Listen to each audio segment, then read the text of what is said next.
Hello friends, আবার চলে এসেছি একটা নিউ ব্লগ নিয়ে। না, আজকে এটা নিউ ব্লগ বলাটা ভুল হবে, এটা বলতে পারি ওল্ড কোনো কিছু মেমোরিজ। হ্যাঁ, এটা দেখতেই পাচ্ছ, তোমাদের সালটা হচ্ছে 2019 সালের 6ই নভেম্বর। ওই দিনকে আমরা গেছিলাম কালীঘাট পুজো দিতে। আমাদের লাইফে তো প্রত্যেকটা দিন কিছু না কিছু মেমোরিজ হচ্ছেই না, আর সেগুলোকে যদি মানে একটা জায়গায় ভালোভাবে রাখতে পারি তখন তো আর ব্লগ করতাম না, সেটা তোমাদের সঙ্গেও শেয়ার করা হয়নি।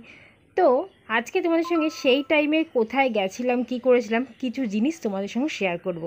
এরকম ব্লগের মাধ্যমে মাঝে মাঝে ব্লগ করার মিডলে মিডলে এরকম ওল্ড মেমোরিজগুলো তোমাদের সঙ্গে শেয়ার করব। তো দেখতে থাকো কিছু তারই কিছু